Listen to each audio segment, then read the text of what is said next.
Vous croyez connaître le prix de la richesse?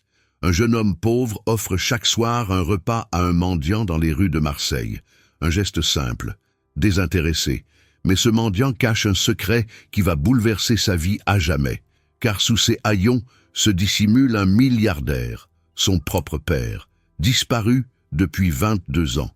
Cette histoire va vous faire repenser tout ce que vous croyez savoir sur la famille, le pardon et le véritable héritage. Attachez vos ceintures. Ce voyage commence maintenant.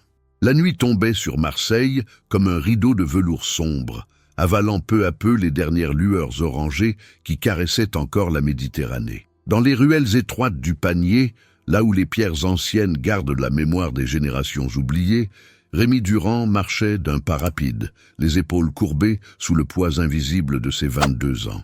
Ses mains sentaient encore l'odeur de graisse et de café du restaurant où il venait de terminer son service.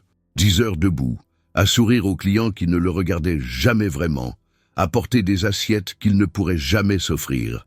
Mais ce soir, comme tous les autres soirs depuis 3 mois, Rémi ne rentrait pas directement chez lui.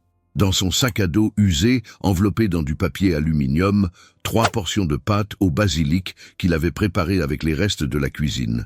Le chef lui permettait ce petit larcin silencieux, détournant le regard avec une complicité muette. Rémi savait que ce geste valait plus que n'importe quel salaire. Il s'arrêta devant le porche d'une église abandonnée, là où la lumière des réverbères ne parvenait plus. 3 silhouettes étaient recroquevillées contre le mur de pierre froide. Rémi reconnaissait chacun d'eux maintenant. Marcel, l'ancien docker qui parlait aux pigeons. Fatima, la femme aux yeux perdus qui fredonnait des berceuses sans enfants. Et ce vieil homme, celui qui était apparu il y a quelques semaines, toujours à l'écart, le visage dissimulé sous une barbe grise épaisse et un bonnet de laine troué. Rémi s'accroupit et tendit les barquettes encore tièdes. Marcel le remercia avec un hochement de tête. Fatima murmura une prière. Mais le vieil homme resta immobile, ses yeux bleus perçants fixés sur le jeune garçon avec une intensité troublante. « Prenez, monsieur, » dit doucement Rémi en poussant la barquette vers lui. « C'est des pâtes à l'ail et au thym. Rien de fancy, mais c'est fait avec le cœur. » Le vieillard tendit. Une main tremblante, ses doigts noueux saisirent le récipient comme s'il s'agissait d'un trésor fragile. Il porta une fourchette à sa bouche, mâcha lentement, et quelque chose se brisa dans son regard. Une larme roula sur sa joue crasseuse. Rémi ne vit pas cette larme.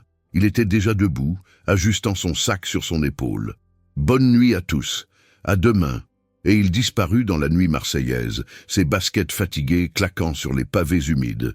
Le vieil homme resta là, la barquette entre les mains, le goût du thym ravivant des souvenirs qu'il croyait avoir enterrés. Ce parfum, cette simplicité, c'était exactement ainsi que Clara préparait ce plat, il y a une éternité, dans leur petit appartement de la rue Paradis, quand l'amour était encore possible et que tout semblait à portée de main. Léonard Durand, 60 ans, fondateur et PDG de Delacour Technologies, l'une des plus grandes entreprises de télécommunications d'Europe, ferma les yeux et laissa le passé l'envahir comme une vague. 3 ans, il avait tout quitté. Clara enceinte de leur 2e enfant, Édouard âgé de 5 ans, et lui dévoré par l'ambition, convaincu que la fortune justifiait tous les abandons. Il était parti à Paris avec une valise et un projet révolutionnaire. Il avait réussi au-delà de ses rêves les plus fous, mais le succès avait un goût de cendre, et maintenant, déguisé sous ses haillons, affamé volontairement, il était revenu. Pas pour se faire pardonner, il savait que c'était impossible, mais pour voir, pour comprendre ce qu'était devenu Clara et ce fils qu'il n'avait jamais connu. Rémi, le garçon qui venait de lui offrir un repas sans rien attendre en retour. Le garçon qui avait les yeux de sa mère et quelque chose d'autre, quelque chose que Léonard avait perdu en chemin. La bonté pure, celle qui ne calcule pas, qui ne mesure pas, qui donne simplement parce que donner est humain. Léonard termina les pâtes en silence, savourant chaque bouchée comme une communion retrouvée. Puis, il se leva péniblement, ses articulations protestant contre le froid de novembre, et suivit à distance la silhouette de Rémi qui s'éloignait vers les hauteurs du quartier. Le jeune homme grimpa 4 étages dans un immeuble délabré dont la cage d'escalier sentait le moisi et la lessive bon marché. Léonard attendit dans l'ombre, puis monta à son tour, comptant les marches comme autrefois quand il vivait lui aussi dans ces quartiers oubliés. À travers la porte entr'ouverte du 4e étage, il entendit une voix faible, éraillée par la maladie. « Rémi, c'est toi, mon cœur. Oui, maman, je suis rentré. Tu as mangé? Oui, oui. Ne t'inquiète pas. Et toi? » Un silence. Puis un mensonge tendre. « J'ai grignoté un peu. Je n'avais pas très faim. » Léonard sentit son cœur se serrer. Il connaissait ce mensonge. Clara avait toujours fait passer les autres avant elle. Toujours. Il redescendit dans la nuit, le poids de sa culpabilité plus lourd que jamais. Mais pour la première fois depuis des décennies, Léonard Durand savait exactement ce qu'il devait faire. Il allait réparer ce qu'il avait brisé, pas avec de l'argent, pas avec des promesses vides, mais en devenant l'homme qu'il aurait toujours dû être. Un jeune homme pauvre offrant à manger à un mendiant qui n'en était pas un. 3 jours passèrent avant que Léonard ne retourne au porche de l'église. 3 jours durant lesquels il avait observé de loin, suivant Rémi dans son existence compartimentée, les cours à la faculté de droit, le matin, le service au restaurant l'après-midi et le soir, et toujours, inlassablement, ces détours nocturnes pour nourrir ceux que la ville avait rendus invisibles. Léonard s'était renseigné discrètement. Clara souffrait d'une insuffisance rénale chronique. Elle aurait besoin d'une transplantation, mais sans assurance décente, sans argent, elle était sur une liste d'attente qui ressemblait davantage à une salle d'attente de la mort. Rémi avait abandonné son rêve de devenir avocat pour travailler double, économisant chaque centime dans l'espoir illusoire de payer un jour l'opération qui sauverait sa mère. Et pendant ce temps, à Paris, Édouard Durand vivait dans un penthouse de Neuilly-sur-Seine, dépensant en une soirée ce que Rémi gagnait en 6 mois. Là, en quelque chose de plus dense, de plus résolu. Il avait créé ce déséquilibre. Il était temps de le corriger. Là, le même sac à dos sur l'épaule, le même sourire fatigué sur le visage. Léonard était là, assis contre le mur, les jambes repliées, feignant le sommeil. Le jeune homme s'accroupit doucement, posa la barquette près du vieillard. « Monsieur, vous dormez ?» Léonard entr'ouvrit les yeux, joua la surprise. « Ah, c'est vous, le garçon aux pattes. » Rémi sourit. « Oui, c'est moi. Tenez, aujourd'hui c'est du riz sauté aux légumes. Rien de gastronomique, mais ça tient au ventre. » Léonard prit la barquette, sentit la chaleur à travers le carton. Il regarda Rémi avec une intensité qu'il ne put dissimuler. « Pourquoi vous faites ça ?» Rémi sembla surpris par la question. « Comment ça? Pourquoi? Vous êtes jeune, vous travaillez dur, vous pourriez garder cette nourriture pour vous, ou la vendre, mais vous la donnez. Pourquoi ?» Le jeune homme haussa les épaules, comme si la réponse était évidente. « Parce que vous avez faim, parce que j'ai de quoi partager. C'est pas plus compliqué que ça. Et si je vous disais que je ne mérite pas votre générosité ?» Rémi planta ses yeux dans ceux du vieil homme. « Qui suis-je pour juger qui mérite quoi? Vous êtes là, vous avez faim. Le reste, ça ne me regarde pas. » Léonard sentit quelque chose se fissurer en lui. Cette réponse simple, dénuée de jugement, de condescendance, de pitié calculée, juste de l'humanité brute. « Comment vous appelez-vous » demanda Léonard. « Rémi. Et vous ?» Un instant d'hésitation, puis le mensonge nécessaire. « Léon. On m'appelle Léon. Enchanté, Léon. » Rémi se releva, mais le vieil homme tendit la main, l'arrêtant. « Attendez, restez un peu. Si ça ne vous dérange pas. » Rémi hésita, consulta sa montre invisible, puis s'assit contre le mur à côté de Léonard. « D'accord, mais juste quelques minutes. Ma mère m'attend. »« Votre mère ? » ?»« Oui, elle est malade. Je ne peux pas rester longtemps loin d'elle. » Léonard hocha la tête, feignant l'ignorance. « Je suis désolé d'entendre ça. C'est grave ? » ?»« Assez, mais on va s'en sortir. On s'en sort toujours. Cette foi aveugle, ce refus de la défaite. » Léonard reconnaissait Clara dans chaque mot de son fils. Ils restèrent silencieux un moment, le bruit de la ville nocturne bourdonnant autour d'eux. Puis Léonard demanda prudemment « Et votre père, il ne peut pas vous aider ?» Le visage de Rémi se ferma imperceptiblement. « Je n'ai pas de père.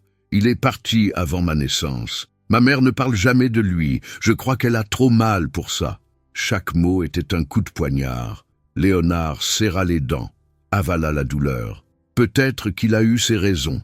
Rémi secoua la tête. Il n'y a pas de raison valable pour abandonner les gens qu'on aime. Jamais. Le silence retomba, plus lourd cette fois. Léonard mangea lentement, savourant ce moment volé, cette proximité impossible.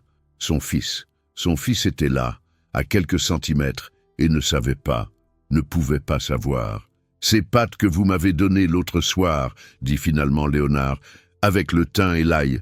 C'était délicieux. Ça me rappelait quelque chose. Quelqu'un. » Rémi sourit. « C'est la recette de ma mère.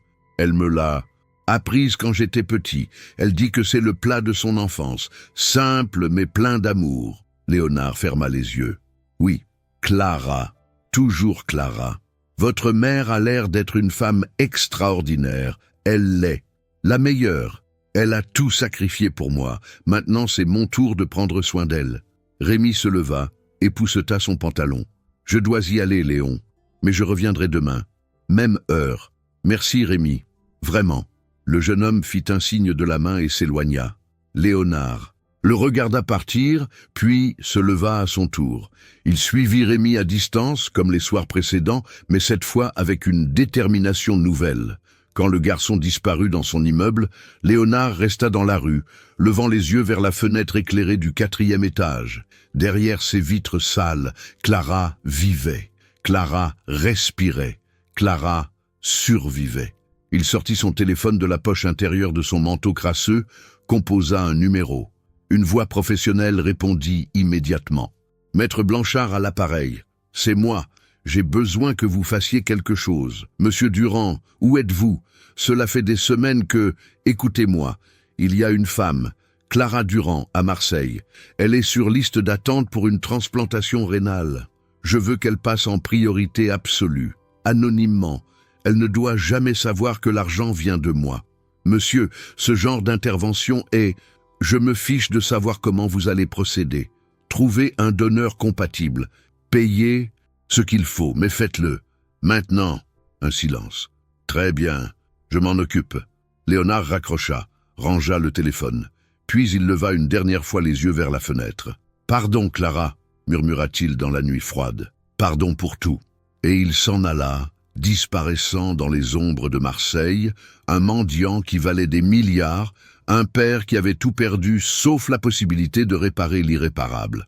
Le geste de Rémi avait tout changé. Sans le savoir, en nourrissant un étranger affamé, le jeune homme venait de réveiller la conscience d'un homme qui croyait n'en avoir plus.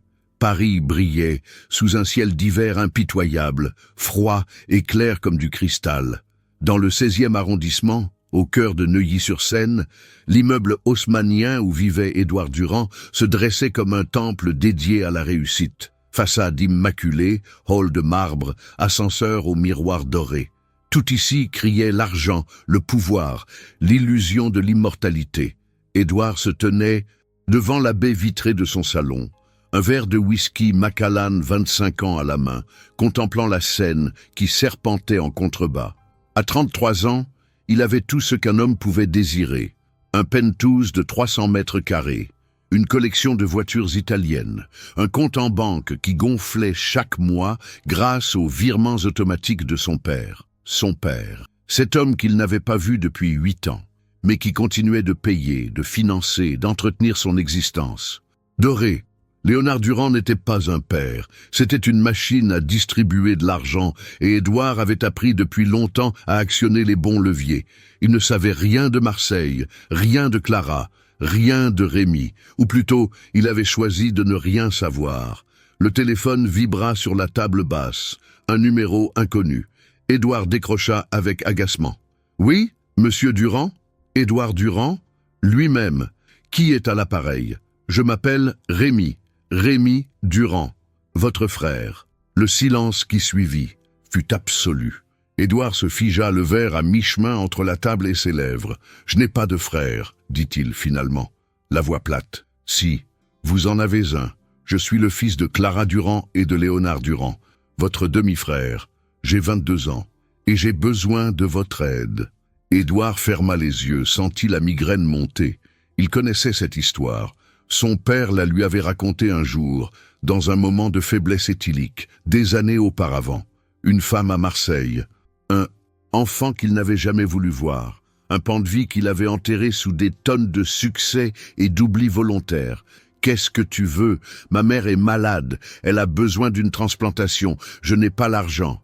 Toi, si. » Édouard éclata d'un rire sans joie. « Tu m'appelles après 22 ans d'absence pour me demander de l'argent? Tu as du culot, petit. Ce n'est pas pour moi, c'est pour elle. Elle va mourir si... Et en quoi est-ce mon problème ?» La voix de Rémi trembla légèrement. « Mais resta ferme. Parce qu'on est une famille, parce que tu as les moyens de sauver une vie, parce que c'est la bonne chose à faire. » Édouard s'approcha de la fenêtre, regarda les lumières de la ville scintiller comme des diamants froids. « Écoute-moi bien, Rémi. Je ne te connais pas. Je ne connais pas ta mère. Mon père a fait des choix, moi aussi. Je n'ai aucune obligation envers vous. Tu ne peux pas. Si, je peux. Et je vais te donner un conseil gratuit, puisque tu sembles en avoir besoin. À ce monde, personne ne te doit rien. Tu veux de l'argent? Travaille. Tu veux sauver ta mère? Démerde-toi. Comme je l'ai fait, comme tout le monde le fait. Tu n'as rien fait, répliqua Rémi, la colère perçant enfin. Tu vis grâce à l'argent de notre père. Tu n'as jamais eu à te battre pour rien. Édouard sourit, un sourire cruel. Justement, j'ai eu l'intelligence de naître au bon moment, au bon endroit, avec le bon parent. Toi non. C'est la vie. Maintenant, ne me rappelle plus jamais. Il raccrocha, bloqua le numéro, vida son verre d'un trait. Mais quelque chose le dérangeait. Une gêne, une piqûre d'insecte qu'on ne peut pas gratter. Ce garçon avait la voix de quelqu'un qui ne mentait pas, qui croyait encore en la bonté humaine, en la solidarité familiale, en toutes ces conneries que la vie se charge d'effacer. Édouard se resservit un whisky, puis un autre. Le lendemain matin, la gueule de bois lui donnait l'impression que sa tête allait exploser. Il consulta son compte bancaire, un pas réflexe. Le virement mensuel de son père était tombé comme prévu, 80 000 €, comme chaque mois, depuis toujours. Il regarda ce chiffre longtemps, puis il pensa à ce garçon, à Marseille, qui travaillait probablement 10 heures par jour pour gagner en un mois ce qu'Édouard recevait sans lever le petit doigt. Un instant, une pensée fugace traversa son esprit. Envoyer ne serait-ce que 10 000 €, une goutte d'eau dans son océan de richesse, assez pour payer une partie de l'opération. Mais cette pensée fut balayée aussi vite qu'elle était venue. Non, ce serait ouvrir une porte, créer un précédent, reconnaître un lien. Et Édouard ne voulait ni porte, ni lien, ni fantôme du passé venant troubler son confort. Il éteignit son téléphone, enfila son costume Armani et partit déjeuner au pavillon Ledoyen avec des investisseurs japonais. Rémi n'existait pas. Clara n'existait pas. Il fallait juste s'en convaincre assez fort pour que ce soit vrai. Mais dans un coin de sa conscience, là où la lumière ne pénètre jamais, Édouard Durand savait qu'il venait de franchir une ligne, qu'il venait de se regarder dans le miroir et de découvrir qu'il n'aimait pas ce qu'il voyait. Il commanda une bouteille de Château Margaux à 3 000 €. L'alcool, heureusement, effaçait tout. Léonard avait attendu ce moment pendant des semaines, mais maintenant qu'il était là, assis dans le café en face de l'immeuble haussmannien de son fils aîné, il hésitait. Revoir Édouard, affronter ce qu'il était devenu, découvrir si, sous le vernis du luxe et de l'arrogance, il restait quelque chose du petit garçon qui pleurait quand son père partait en voyage d'affaires. Léonard avait troqué ses haillons de mendiant contre un costume sobre acheté dans une friperie chic du Marais. Rien d'ostentatoire, juste assez pour ne pas être jeté dehors par le concierge. Il avait rasé sa barbe, coupé ses cheveux, retrouvé l'apparence d'un homme de 60 ans qui avait connu des jours meilleurs. Il traversa la rue, entra dans le hall, donna son nom au gardien qui, après vérification, le laissa monter. L'ascenseur grimpait lentement, chaque étage un battement de cœur supplémentaire, chaque seconde une opportunité de faire demi-tour. Mais il ne recula pas. Il sonna, une fois, 2 fois. La porte s'ouvrit sur Édouard, cheveux gominés, chemise Ralph Lauren, ouverte sur un torse bronzé artificiellement.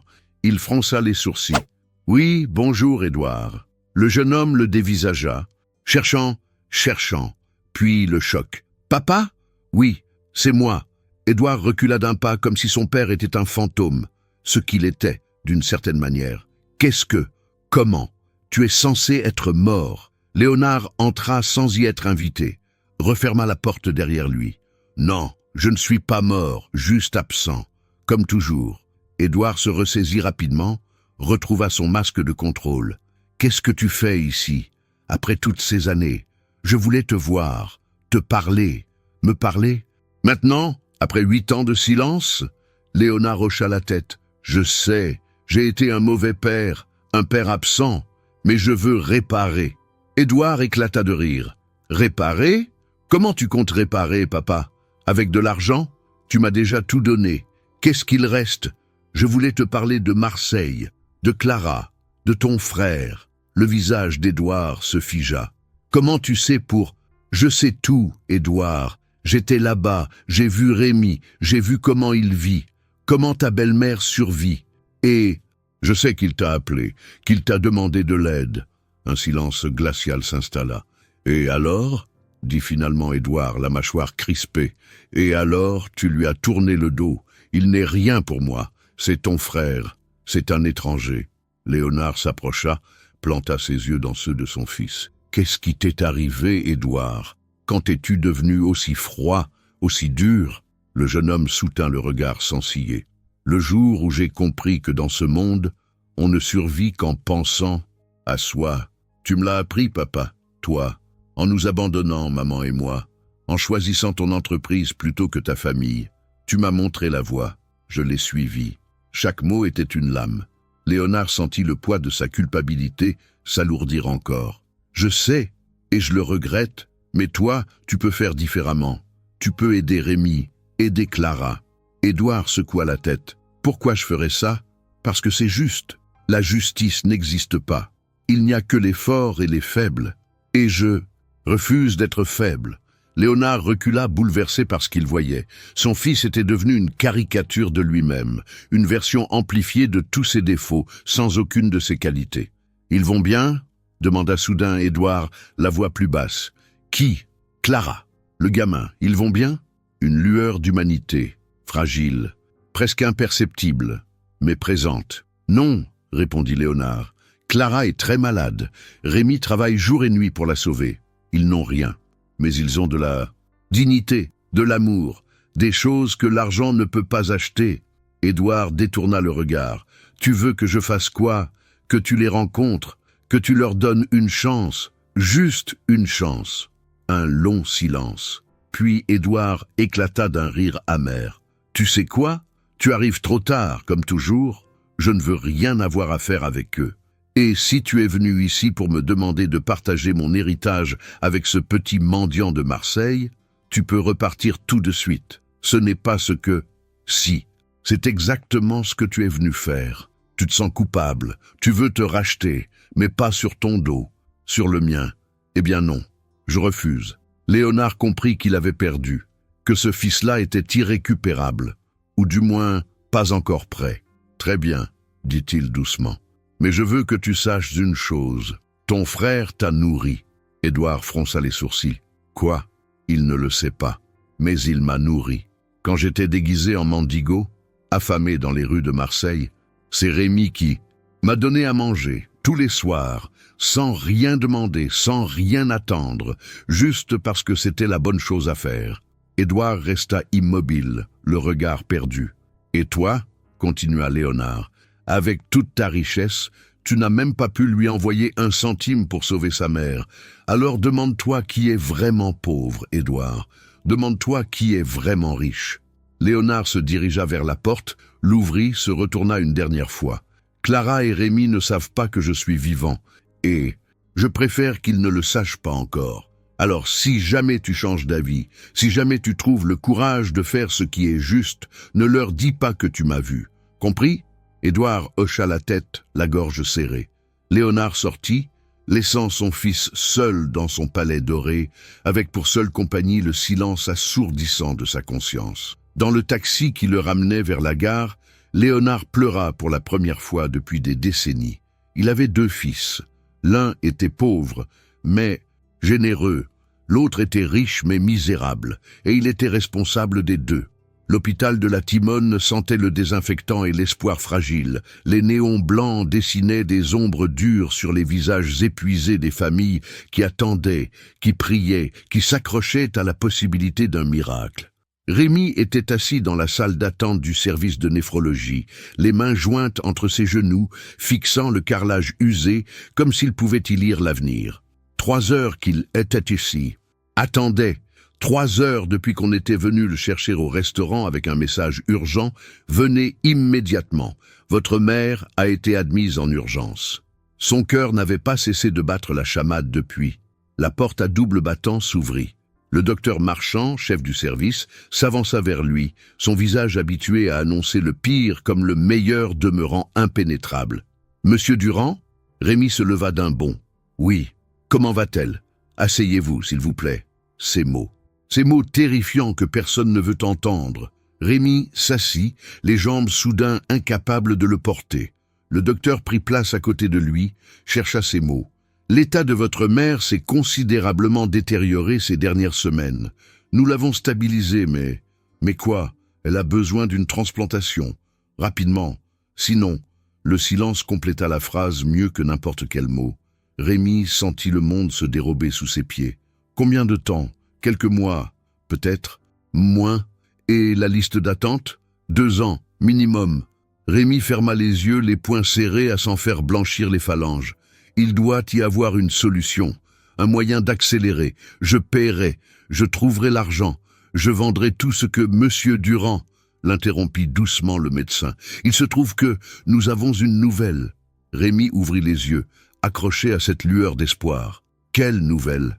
Nous avons trouvé un donneur compatible, quelqu'un dont le profil correspond parfaitement à celui de votre mère. Le jeune homme cligna des yeux, incrédule. Comment? C'est impossible. Vous venez de dire que la liste d'attente, c'est un donneur vivant, anonyme. Il a contacté l'hôpital il y a quelques jours, a passé tous les tests nécessaires et il est compatible. Il souhaite faire le don. Rémi secoua la tête, ne comprenant pas. Mais pourquoi? Qui ferait ça? Pour une inconnue? Le docteur haussa les épaules. Certaines personnes ont simplement un grand cœur. Il a demandé à rester, complètement anonyme. Nous ne pouvons rien vous dire sur son identité, mais il est là, et il est prêt. Les larmes montèrent aux yeux de Rémi, des larmes de soulagement, d'incrédulité, de gratitude envers un inconnu qui venait de sauver sa mère. Quand peut-on opérer? La semaine prochaine, si vous et votre mère êtes d'accord, d'accord? Bien sûr qu'on est d'accord. Le docteur sourit pour la première fois. Bien, je vais préparer le dossier. Vous pouvez aller la voir. Chambre 412. Rémi courut presque dans les couloirs, gravit les escaliers 4 à 4, poussa la porte de la chambre avec un mélange de peur et d'euphorie. Clara était allongée sur le lit, pâle, amaigrie, reliée à des machines qui bipaient doucement. Mais ses yeux s'illuminèrent quand elle vit son fils. « Rémi, mon cœur !» Il s'approcha, prit sa main fragile dans la sienne. « Maman, ils ont trouvé un donneur. Tu vas avoir ton opération. Tu vas guérir. » Clara le regarda, incrédule. « Comment? Je ne comprends pas. On n'avait pas l'argent. On n'avait pas... Je ne sais pas, maman, c'est un miracle. Un donneur anonyme, quelqu'un de bien. » Elle ferma les yeux, des larmes roulant sur ses joues creusées. « Béni soit cet homme. Béni soit-il. » Rémi resta là, tenant la main de sa mère, et pour la première fois depuis des mois, il se permit de croire que tout irait bien. Ce qu'il ne savait pas, c'est que 3 étages plus bas, dans une chambre du service de médecine générale, un homme de 60 ans attendait lui aussi. Un homme déguisé en bienfaiteur anonyme qui avait menti sur son identité, falsifié des documents avec l'aide de son avocat, et qui s'apprêtait à donner un rein à la femme qu'il avait abandonnée 23 ans auparavant. Léonard Durand fixait le plafond blanc de sa chambre d'hôpital, la perfusion plantée dans son bras, et il se demandait si ce geste suffirait à racheter toutes ses fautes. Il savait que non, mais c'était un début. Le lendemain, Rémi retourna à l'hôpital avec des fleurs sauvages cueillies sur les hauteurs de Marseille. Clara allait mieux, son teint reprenait déjà des couleurs à l'idée de l'opération à venir. En sortant de sa chambre, Rémi croisa un homme âgé dans le couloir. Mince, voûté, le visage à moitié caché par un chapeau. L'homme le regarda une seconde de trop, puis détourna les yeux et s'éloigna rapidement. Rémi fronça les sourcils. Cette silhouette lui semblait familière, mais où l'avait-il déjà vue? Puis il haussa les épaules. L'hôpital était grand. On y croisait tant de gens. Il retourna auprès de sa mère, inconscient que le donneur anonyme venait de passer à quelques centimètres de lui. Léonard, lui, s'arrêta au bout du couloir, appuyé contre le mur, le souffle court. Voir son fils de près, dans la lumière du jour, avec ce visage qui portait tant de Clara et un peu de lui, c'était plus douloureux qu'il ne l'avait imaginé. Mais c'était aussi plus beau. « Bientôt », murmura-t-il, « bientôt, je vous le dirai, quand le moment sera venu. » Il retourna dans sa chambre, se prépara pour l'opération qui aurait lieu dans 3 jours, même à la femme qu'il aurait dû aimer mieux. À Paris, Édouard Durand n'arrivait plus à dormir. Cela faisait 1 semaine que son père était venu le voir. 1 semaine que les mots de Léonard tournaient en boucle dans son esprit comme un disque rayé. « Ton frère t'a nourri. Demande-toi qui est vraiment pauvre. » Ces phrases le hantaient aux moments les plus inattendus, pendant les réunions d'affaires. Sous la douche, au volant de sa Maserati, il avait essayé de les noyer dans l'alcool, dans le travail, dans les soirées mondaines où tout le monde était superficiel et prévisible. Mais rien n'y faisait. La culpabilité, cette chose qu'il croyait avoir enterrée depuis longtemps, remontait à la surface comme un cadavre dans un lac. Il était assis dans son bureau à domicile, fixant l'écran de son ordinateur où s'affichaient ses relevés bancaires.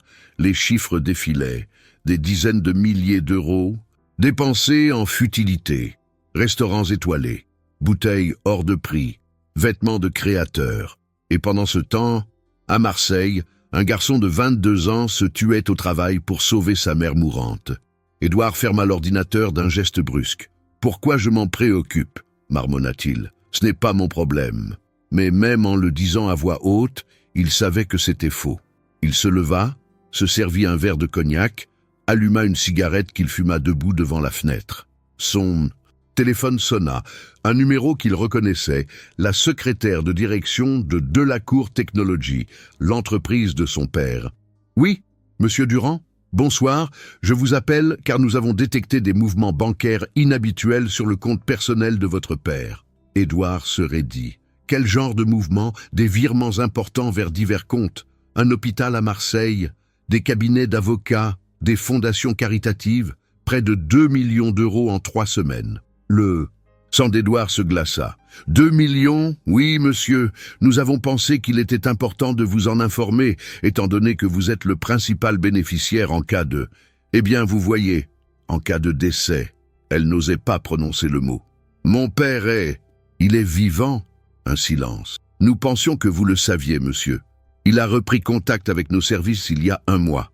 Il a demandé des rapports financiers complets, a donné de nouvelles instructions testamentaires. Édouard sentit la rage monter. Quelles instructions? Je ne peux pas vous le dire, monsieur. C'est confidentiel. Je suis son fils. Je suis désolé. Vous devrez lui parler directement. Elle raccrocha. Édouard resta immobile, le téléphone à la main, la tête bourdonnante. Son père était vivant, actif, et il dépensait des millions sans le prévenir. À Marseille, pour Clara, pour Rémi. La vérité lui apparut avec la violence d'une gifle.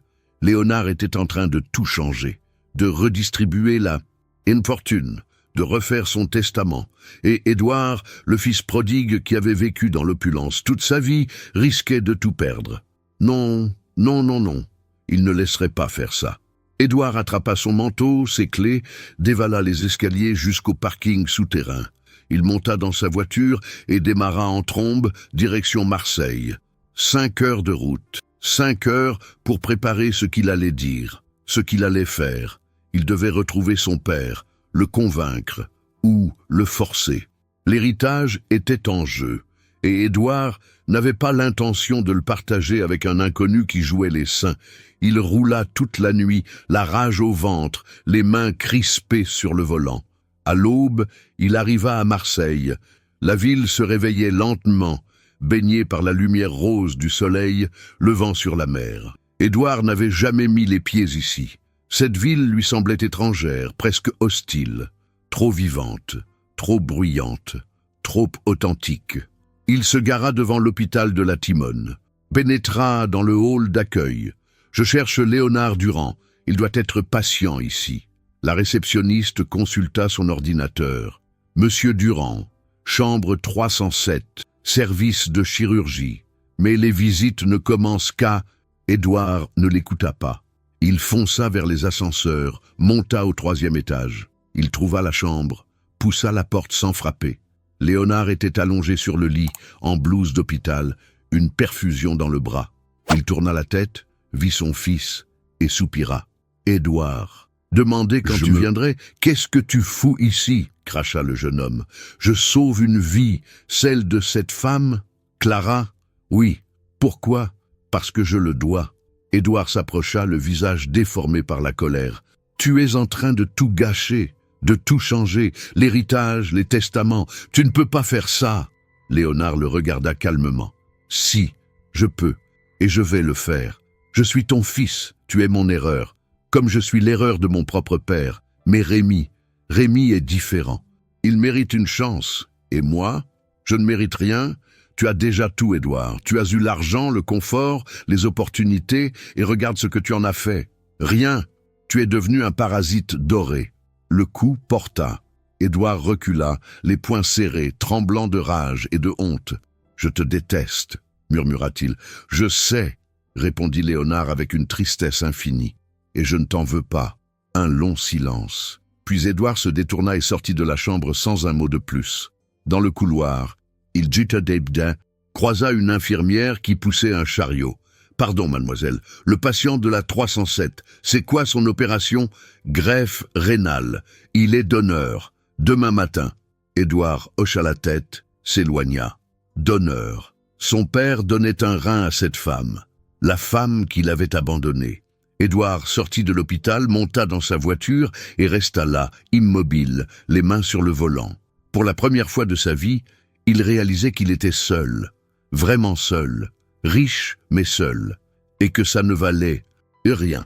L'opération avait duré 6 heures. 6 heures pendant lesquelles Rémi avait usé le carrelage de la salle d'attente, incapable de s'asseoir, incapable de respirer normalement. Les infirmières lui avaient apporté du café qu'il n'avait pas bu, des mots d'encouragement qu'il n'avait pas vraiment entendus.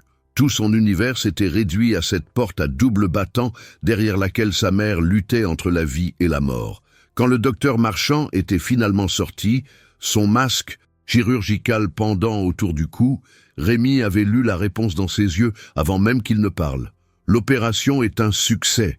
Votre mère va s'en sortir. » Rémi s'était effondré sur une chaise, le visage entre les mains, et avait pleuré comme il ne l'avait pas fait depuis l'enfance. Des larmes de soulagement si intenses qu'elles en devenaient douloureuses. « Et le donneur ?» avait-il demandé entre deux sanglots. « Il va bien. Il est en salle de réveil. Tout s'est parfaitement passé pour lui. Aussi, c'est un homme courageux. Je voudrais le remercier, le voir. Lui dire, il a été très clair. Aucun contact. Il souhaite rester anonyme. » Rémi avait hoché la tête, frustré mais reconnaissant. « Alors, dites-lui merci de ma part. Dites-lui qu'il a sauvé ma mère, qu'il a sauvé ma vie.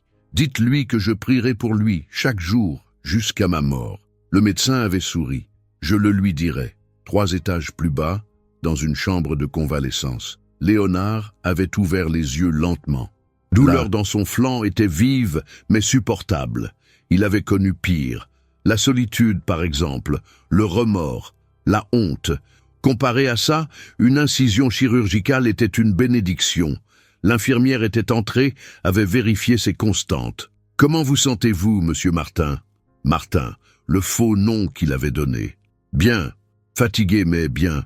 Vous avez fait quelque chose d'extraordinaire aujourd'hui. » Léonard avait détourné le regard. « Non, j'ai juste fait ce que j'aurais dû faire il y a longtemps. » Les jours suivants s'étaient écoulés dans une sorte de brume médicamenteuse. Clara se remettait rapidement, son corps acceptant le nouveau rein comme s'il l'attendait depuis toujours. Rémi ne quittait son chevet que pour aller travailler, revenant chaque soir avec des fleurs, des livres, des sourires. Léonard, lui, observait de loin.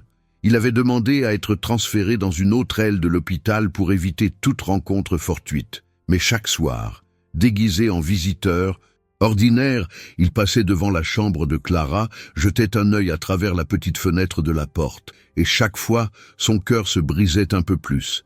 Elle était là, vivante, souriante malgré la douleur, tenant la main de leur fils avec une tendresse qui n'avait jamais faibli malgré les années, malgré l'abandon, malgré tout. Un soir, alors qu'il faisait sa ronde silencieuse, la porte s'ouvrit brusquement. Rémi sortit, presque percuta Léonard. « Oh, pardon, monsieur, je... » Il s'arrêta net. Ses yeux s'agrandirent. « Léon ?»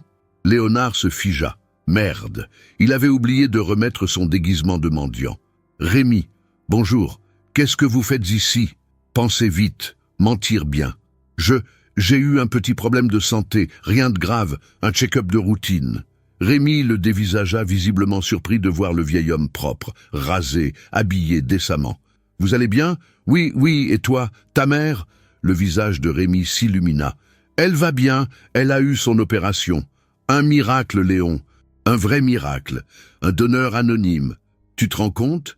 Léonard sourit malgré la douleur dans sa poitrine. « C'est merveilleux, vraiment. Tu veux la voir? Elle serait contente de rencontrer. Enfin, un ami. Danger, danger immédiat. Je ne voudrais pas déranger, mais non, viens !» Et avant que Léonard ne puisse protester, Rémi l'entraînait dans la chambre. Clara était assise dans son lit, un livre ouvert sur ses genoux. Elle leva les yeux, sourit à son fils, puis son regard se posa sur l'homme qui l'accompagnait, et le monde s'arrêta. Léonard vit le choc dans ses yeux, la reconnaissance, impossible, après 23 ans, après tout ce temps. Mais les yeux ne mentent pas. Clara ouvrit la bouche, la referma.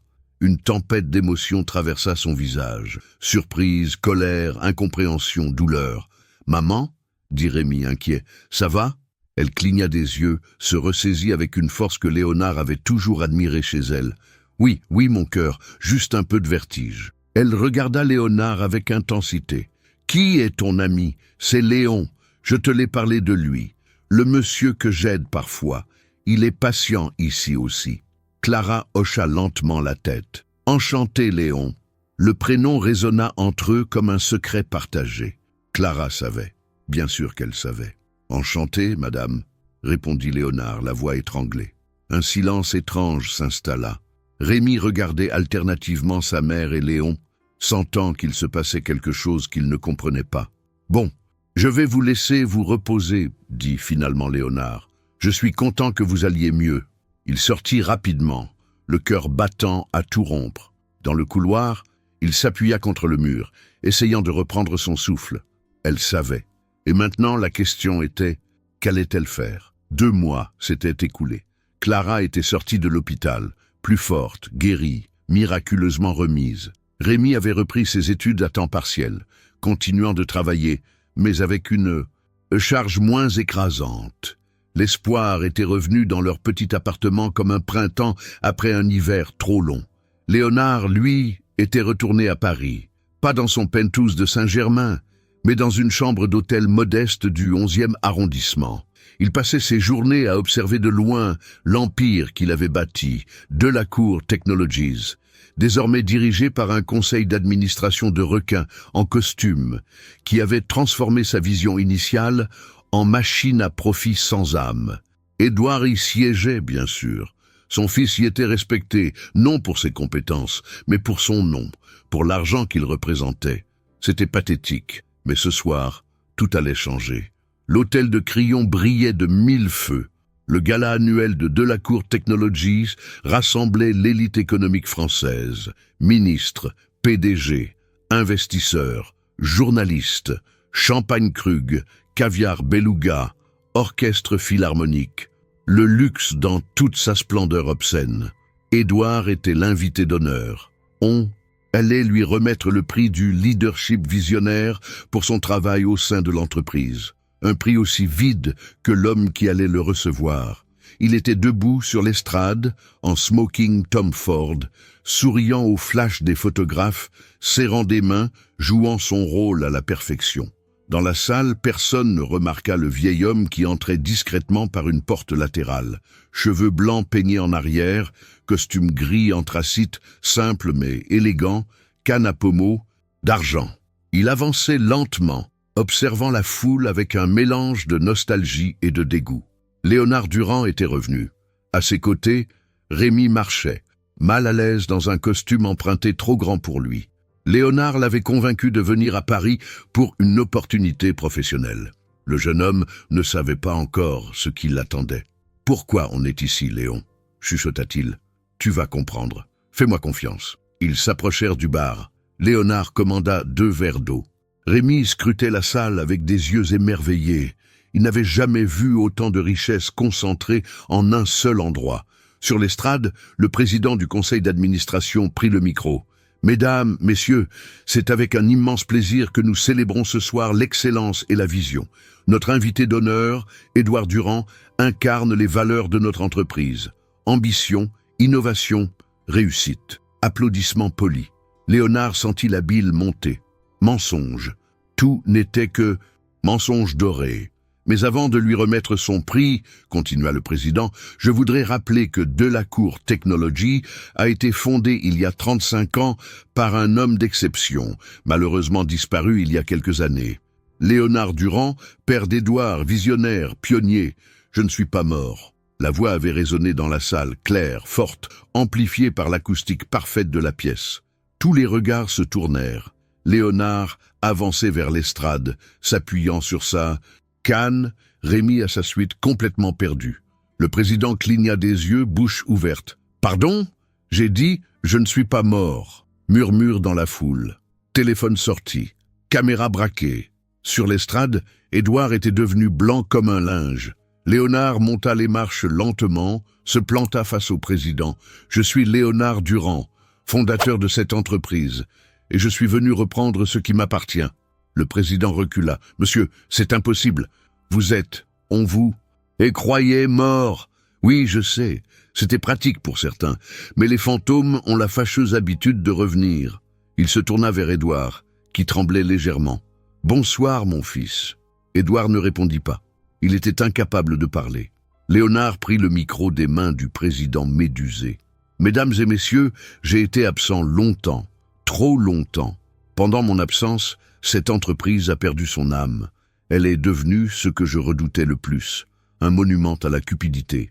Silence de cathédrale. Ce soir, je viens annoncer plusieurs choses. Premièrement, je reprends ma place de président du conseil.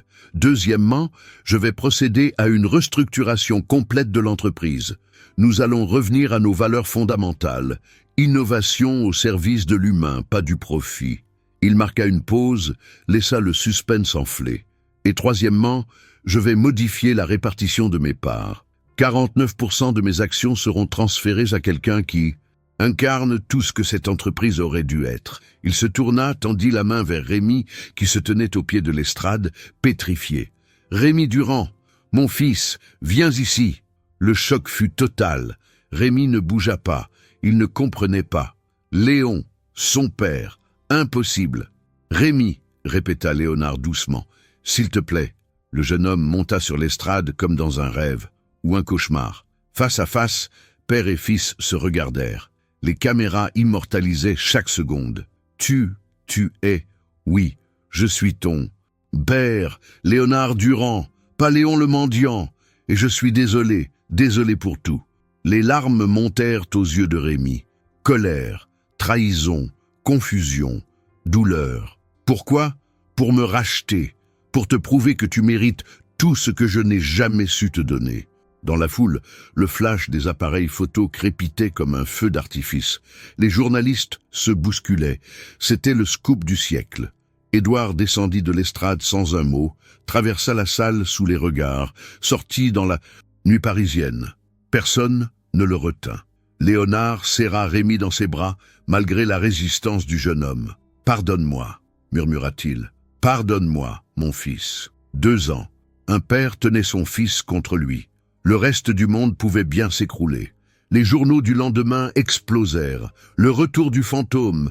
Léonard Durand refait surface scandale chez Delacour. Un fils caché. Hérite de l'Empire, Édouard Durand, évincé au profit de son demi-frère inconnu. Les réseaux sociaux s'enflammèrent. Les images de Rémi sur l'estrade, perdu dans un costume trop grand, visage ravagé par le choc, devinrent virales. Les commentaires se comptaient par milliers. Certains le voyaient comme un héros malgré lui, l'incarnation du mérite récompensé. D'autres comme un imposteur, un opportuniste qui avait su jouer ses cartes. La France entière avait un avis, chacun projetant ses propres fantasmes de justice sociale sur cette histoire qui ressemblait à un conte moderne. Édouard, lui, ne lisait plus rien. Il était enfermé dans son penthouse depuis 3 jours, rideau tiré sur la lumière accusatrice du jour, téléphone éteint pour ne plus entendre les sonneries incessantes. Les bouteilles vides s'accumulaient sur la table basse en verre italien. Whisky, vodka, cognac. Peu importait le nom, la marque, le millésime. Tout ce qui pouvait noyer la honte fonctionnait. Tout ce qui pouvait effacer l'image de son père, debout sur cette estrade, le rejetant publiquement devant le gratin parisien. Il avait été humilié, publiquement, définitivement. Les appels des journalistes pleuvaient sur sa boîte vocale. Les faux amis, ceux qui buvaient de son champagne et riaient à ses blagues médiocres, s'étaient volatilisés comme de la fumée. Les cartes de crédit professionnel étaient bloquées. Son accès au bureau de Delacour révoqué. Léonard avait tenu parole. Il reprenait tout, méthodiquement, implacablement. Édouard se regardait dans le miroir de la salle de bain et ne reconnaissait plus l'homme qu'il voyait. Barbe de plusieurs jours grisonnante par endroits. Cernes violacées creusant des cratères sous ses yeux injectés de sang. Regard vide, celui d'un homme qui vient de perdre non seulement sa fortune, mais son identité. « Tu l'as cherché », murmura-t-il à son reflet tremblant. « Tu l'as mérité, connard. » Mais savoir qu'on mérite sa chute ne la rend pas moins douloureuse. Au contraire, cela ajoute l'autoflagellation à la douleur brute, un coup à la porte, violent, insistant, comme un tambour. De guerre, Édouard ne bougea pas, espérant que l'intrus abandonnerait. Le coup se répéta, plus fort, puis une voix qu'il n'avait pas entendue depuis des années, une voix qui avait bercé son enfance et hanté son adolescence. « Édouard, ouvre cette porte immédiatement, c'est moi. » Sa mère, Isabelle Durand, la première femme de Léonard, celle qu'il avait quittée quand Édouard avait 5 ans pour poursuivre son rêve de conquête économique, celle qu'il avait élevée seule dans l'amertume et le ressentiment, lui inculquant que le monde était divisé entre prédateurs et proies. Édouard ouvrit finalement. Elle entra sans attendre d'y être invitée, balaya du regard l'état catastrophique du salon, les bouteilles renversées, les cendriers débordants, le désordre d'une vie qui s'effondre, et soupira longuement. « Regarde-toi, tu fais pitié. Merci, maman. C'est exactement le soutien maternel dont j'avais besoin en ce moment. » Elle s'assit sur le canapé en cuir blanc, maculé de taches, croisa les jambes avec cette élégance froide qui ne l'avait jamais quittée, alluma une cigarette malgré l'interdiction de fumer dans l'immeuble. « J'ai vu les nouvelles. Ton père a fait son grand retour spectaculaire. Ce n'est plus mon père. Il l'a toujours été. Tu as juste refusé de le voir tel qu'il était vraiment. » Édouard la regarda, surpris par la dureté clinique de ses mots. « Tu le défends, toi, après ce qu'il nous a fait, après nous avoir abandonnés comme des déchets ?» Isabelle tira sur sa cigarette, souffla la fumée lentement vers le plafond, comme si elle exhalait des décennies de colère contenue. « Non, je ne le défends pas. Ton père est un salaud. Ça, c'est un fait établi. Mais je ne vais pas te mentir non plus, même si la vérité fait mal. Ton père est un salaud, certes, mais toi, Édouard, tu es devenu exactement comme lui. Pire même, parce que lui, au moins, a construit quelque chose. Toi, tu as juste consommé. » Édouard sentit les larmes monter, brûlantes, honteuses. « Je n'avais pas le choix, maman. Il a tout pris, il m'a tout enlevé. Il t'a enlevé quoi, exactement? L'argent, le luxe, les privilèges que tu n'as jamais mérités, que tu n'as fait qu'hériter par accident de naissance ?» Elle se leva, s'approcha de lui avec cette démarche de félin qu'elle avait toujours eue, le força à lever les yeux vers elle. « Écoute-moi bien, Édouard. Écoute-moi vraiment pour une fois dans ta vie. Tu as eu une chance que ce garçon, Rémi, n'a jamais eue. Tu as eu un père, même, absent, même défaillant, Tu as eu de l'argent même si tu ne l'as pas gagné. Tu as eu toutes les opportunités, toutes les portes ouvertes. Et qu'en as-tu fait? Absolument rien. Tu as gâché tout ça par pure arrogance et paresse spirituelle. Ce n'est pas juste. Non, ce n'est pas juste. La vie ne l'est jamais. Mais il est encore temps de changer. Tu n'es pas mort. Tu n'es pas malade. Tu as juste perdu de l'argent. Et alors, comment? Comment je peux changer maintenant? Tout le monde me déteste. Je suis fini.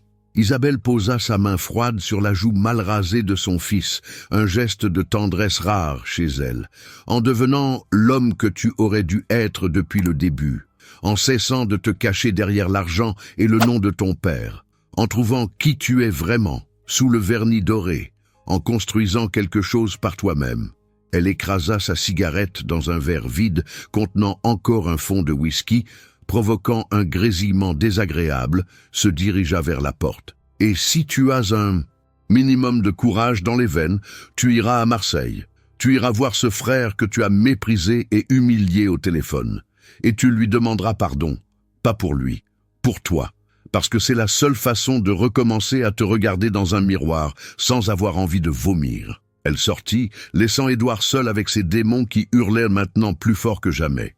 Il resta immobile longtemps, prostré sur le canapé, regardant le plafond blanc comme s'il pouvait y trouver des réponses. Puis, dans un sursaut de lucidité ou de désespoir, il se leva. Il prit une douche longue, brûlante, frottant sa peau comme pour en arracher la couche de honte, se rasa soigneusement, s'habilla simplement pour la première fois depuis des années, jambes délavées, pull en coton, baskets Converse usées, pas de marque, pas de logo, juste des vêtements. Et il sortit de son palais doré pour la première fois en 3 jours, clignant des yeux sous la lumière du soleil comme un prisonnier libéré. La gare de Lyon.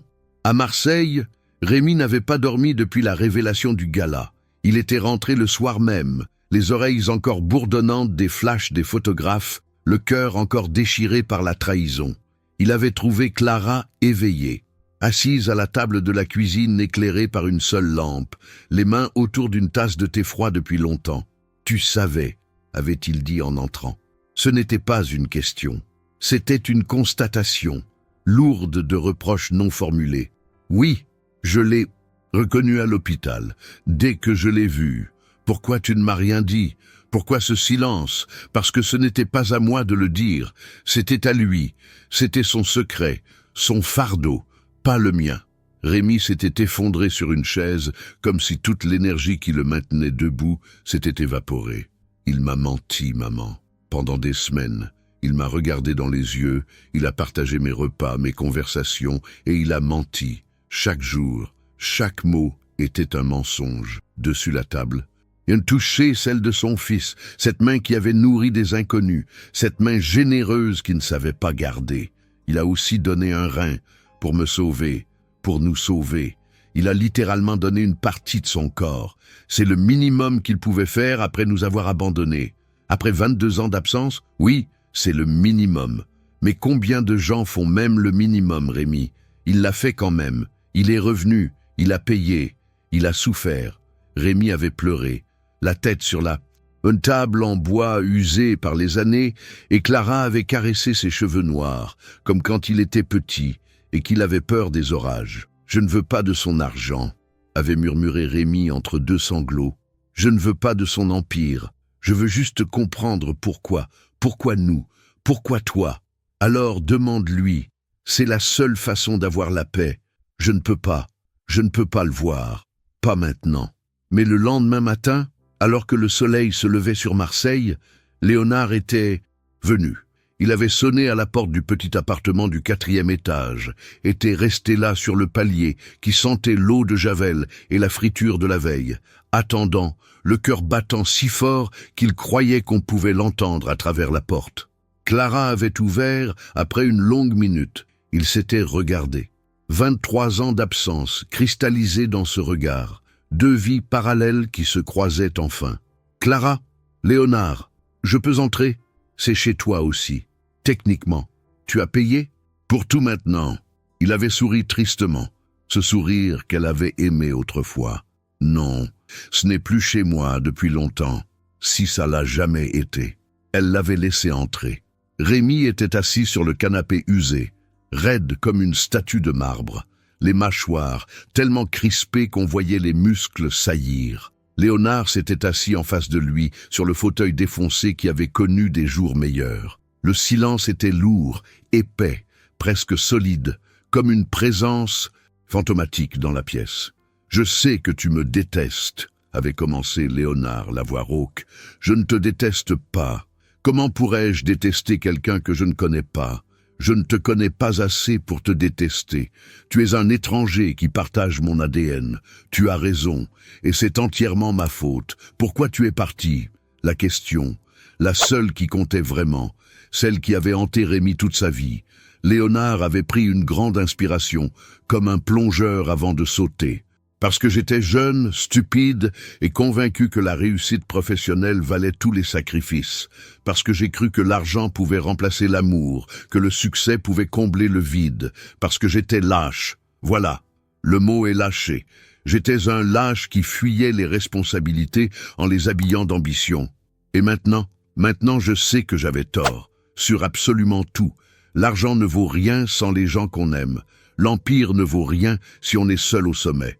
Sans famille, sans amour, on n'est rien qu'un riche cadavre qui marche. Rémi avait serré les poings jusqu'à ce que ses ongles s'enfoncent dans ses paumes. Tu crois vraiment que tu peux racheter 22 ans d'absence avec des excuses bien tournées et un chèque en blanc ? Non, je sais que je ne peux pas, mais je veux essayer quand même, pas avec de l'argent, avec du temps, avec de la présence, avec de la constance, si tu me laisses cette chance, une seule chance, Clara. Debout, près de la fenêtre qui donnait sur les toits ocres de Marseille, avait observé la scène en silence, les bras croisés. Puis elle avait dit doucement, presque en murmurant, « Le véritable luxe n'est pas ce qu'on possède, c'est ce qu'on donne. Tu m'as appris ça, Léonard. Autrefois, avant que tu oublies. » Léonard l'avait regardé, les yeux brillants de larmes contenues. « Tu me pardonnes. » Clara avait souri, un sourire triste mais authentique. Celui d'une femme qui a survécu à tout. Je t'ai pardonné il y a longtemps, Léonard. Il y a des années. Pour moi, pas pour toi. Parce que la rancune me tuait plus sûrement que la maladie. Le pardon, c'est un cadeau qu'on se fait à soi-même. Elle s'était approchée, avait posé sa main fragile sur l'épaule de Léonard. Ce contact qu'ils avaient tous deux cru impossible. Mais Rémi, c'est différent. C'est à lui de décider. C'est sa vie, son choix, son pardon. Les deux hommes s'étaient regardés longuement, père et fils, étrangers, et pourtant liés par le sang, par l'histoire, par cette nuit magique où un jeune homme avait nourri un mendiant sans savoir qu'il nourrissait son propre destin. « Je ne te pardonne pas encore », avait dit Rémi, la voix tremblante mais ferme. « Je ne peux pas maintenant, mais je veux bien te laisser une chance d'essayer de mériter mon pardon. Une chance, c'est tout ce que je peux offrir. » Léonard avait hoché la tête, les larmes roulant librement maintenant sur ses joues marquées par les ans. C'est tout ce que je demande. C'est plus que je ne mérite. 6 mois plus tard, la maison de Cassis se dressait face à la Méditerranée comme une sentinelle de bonheur retrouvée, blanche et lumineuse sous le soleil implacable de juin. Pas un palais, pas une villa ostentatoire avec piscine à débordement et personnel en livrée. Juste une maison familiale modeste avec un jardin où poussaient des tomates gorgées de soleil, du basilic odorant et du thym sauvage qui embaumait l'air du soir. Clara était dans la cuisine aux carreaux, bleus et blancs, préparant le déjeuner du dimanche avec cette méticulosité joyeuse qu'elle avait retrouvée. Elle chantonnait une vieille chanson d'Édith Piaf, chose qu'elle n'avait pas faite depuis des années, depuis une époque où le bonheur semblait encore possible. Ses joues avaient repris des couleurs, ses yeux brillaient d'une lumière que la maladie avait failli éteindre à jamais. Le rein greffé fonctionnait parfaitement, comme s'il avait toujours été là, comme si le corps reconnaissait ce cadeau venu de celui qui l'avait autrefois abandonné. Léonard était dans le jardin, pieds nus dans l'herbe chaude, arrosant les plantes avec un tuyau rapiécé, parlant doucement à chacune d'elles, comme à de vieilles amies qui auraient besoin d'être rassurées. Il portait un jean délavé, troué aux genoux, une chemise en lin blanc froissée par le vent marin. Plus de costume 3 pièces, plus de cravate Hermès, Plus de masque social. Juste un homme de 60 ans qui avait enfin compris ce qui comptait vraiment. Le gravier de l'allée crissa. Rémi arrivait de Marseille, sa vieille Peugeot 206 cabossée, remontant le chemin bordé de lavande. Il en sortit avec un sourire fatigué mais profondément heureux, celui d'un homme qui commence enfin à trouver sa place dans le monde. Il portait un jean et un t-shirt simple, les cheveux ébouriffés par le vent de la route. Il venait de terminer sa première semaine complète au sein de Delacour Technologies, où il apprenait le métier de fond en comble, refusant catégoriquement tout privilège, insistant pour commencer par le bas de l'échelle, dans les ateliers, avec les ingénieurs, avec ceux qui construisaient vraiment les choses. Le véritable héritage, avait-il dit à son père avec cette sagesse qui le caractérisait, c'est la compétence, pas l'argent. Si je dois diriger un jour, je veux savoir comment tout fonctionne, chaque boulon, chaque ligne de code. Léonard en avait pleuré de fierté, s'était détourné pour cacher ses larmes, mais Rémi les avait vus quand même. Le bruit d'un moteur plus puissant se fit entendre. Une BMW noire remonta l'allée, incongrue dans ce décor de simplicité retrouvée. Édouard en descendit. Plus de costume Armani. Jean sombre, chemise blanche, mocassins sans chaussettes. Une élégance décontractée qui cachait mal le travail intérieur qu'il accomplissait chaque jour. Il venait tous les dimanches maintenant depuis 3 mois. Au début, les repas avaient été silencieux, tendus, chargés d'électricité statique et de non-dits. Les fourchettes raclaient les assiettes, les regards évitaient de se croiser. Mais petit à petit, dimanche après dimanche, les murs s'étaient fissurés, les mots s'étaient libérés. Les sourires étaient devenus possibles. Édouard avait vendu son pantouse de Neuilly, quitté Paris et ses tentations toxiques. Il travaillait désormais comme consultant bénévole pour des start-up à impact social, aidant de jeunes entrepreneurs à structurer leurs projets. Pas pour l'argent, il en avait encore suffisamment pour vivre confortablement, mais pour se prouver qu'il pouvait créer quelque chose de valable, qu'il pouvait être utile, qu'il n'était pas condamné à être éternellement le parasite doré que son père avait décrit. « Salut », dit-il en s'approchant de Rémi, une légère hésitation dans la voix. « Salut », répondit Rémi. Ils se serrèrent la main, une poignée ferme, franche. Pas encore des frères au sens plein du terme, mais plus des étrangers hostiles non plus. Quelque chose entre les deux, une possibilité de lien en construction. Clara sortit de la maison, essuyant ses mains sur son tablier à fleurs, un grand plat fumant entre les mains protégées par des maniques en tissu. « Les garçons, à table, tout va refroidir !» Sa voix portait cette autorité maternelle douce, mais inflexible, que les fils, quel que soit leur âge, ne peuvent ignorer. Ils s'installèrent autour de la grande table en bois brut, sous la tonnelle de glycine mauve qui créait une cathédrale végétale au-dessus de leur tête. Les cigales chantaient leur symphonie d'été. L'air sentait la mer, le thym et quelque chose d'indéfinissable qui ressemblait au bonheur. Clara servit, déposant les assiettes devant chacun avec des gestes précis, rituels. Des pâtes au thym, à l'ail et à l'huile d'olive. Le même plat, exactement le même que celui que Rémi avait donné à Léonard cette nuit froide de novembre à Marseille, dans les ruelles du Panier.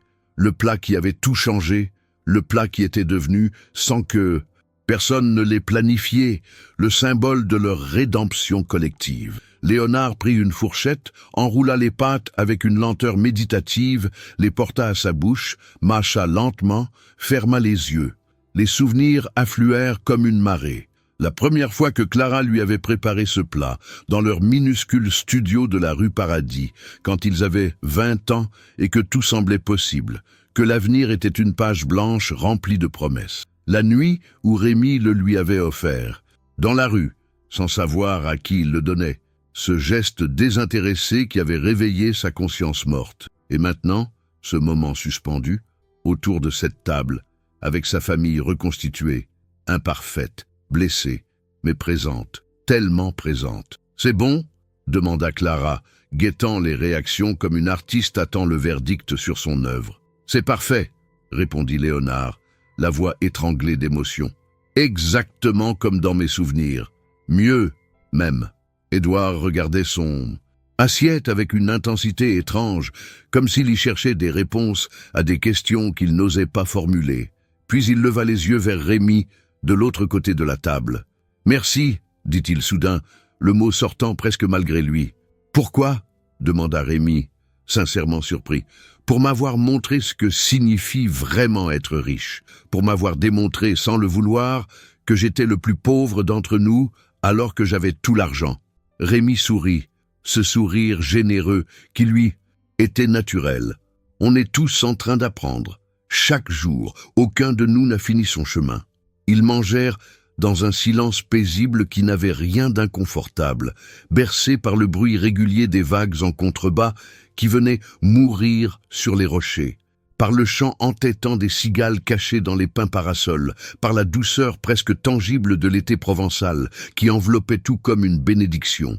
Puis, Léonard leva son verre d'eau citronnée, le cristal capturant la lumière du soleil. « Je voudrais porter un toast. » Ils levèrent tous leurs verres, même Clara qui resta debout près de la table. À la famille, pas celle qu'on choisit par le hasard du sang, mais celle qu'on construit pierre après pierre par le pardon, par la patience, par l'acceptation de nos failles mutuelles. À Clara qui m'a appris que l'amour survit à tout, même à l'abandon, même à la trahison. À Rémi qui m'a rappelé que la bonté existe encore dans ce monde cynique, que la générosité n'est pas une faiblesse mais une force. Et à Édouard qui a eu le courage immense de recommencer, de descendre de son piédestal doré pour rejoindre l'humanité. Il marqua une pause, la voix tremblante sous le poids de l'émotion. Et surtout, à ce repas, ce simple repas de pâtes qui m'a sauvé la vie. Pas mon corps, mon âme, car un homme sans âme n'est qu'un fantôme, richement habillé. Ils trinquèrent, les verres s'entrechoquèrent avec un son clair et pur comme une promesse, comme le début de quelque chose de nouveau. Le repas se poursuivit dans une atmosphère détendue. Des rires éclatèrent, des anecdotes furent partagées. Édouard raconta une histoire drôle sur un entrepreneur qui l'aidait. Rémi parla de ses premiers jours à l'usine. Clara évoqua son projet de donner des cours de cuisine aux jeunes du quartier. Ils étaient vivants, ensemble, et c'était suffisant. Plus tard, alors que le soleil commençait sa lente descente vers l'horizon, transformant l'eau en or liquide et le ciel en toile, impressionnistes, Rémi et Léonard marchèrent le long de la plage déserte. Leurs pas s'enfonçaient dans le sable tiède. Le bruit des vagues créait une bande-son apaisante à leur promenade silencieuse. « Tu sais, » dit finalement Rémi, « quand je te donnais à manger dans la rue, je pensais aider un étranger parmi tant d'autres. Et tu l'as fait.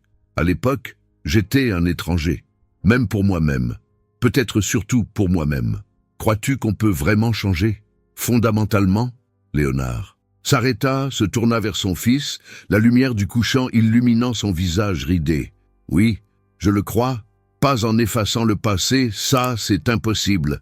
Les cicatrices restent, mais en construisant un futur meilleur. Un jour à la fois, un geste à la fois, un pardon à la fois. » Ils reprirent leur marche en silence, côte à côte, pas exactement au même rythme mais assez proche, tandis que les vagues venaient mourir à leurs pieds, effaçant leurs traces dans le sable pour en créer de nouvelles. Et, dans la maison derrière eux, Clara et Édouard débarrassèrent la table ensemble, parlant doucement de choses simples et importantes, riant même un peu, découvrant qu'ils pouvaient partager plus qu'un nom de famille. Une famille, abîmée, recollée avec de la patience et des larmes, mais une famille quand même, imparfaite, humaine, réelle.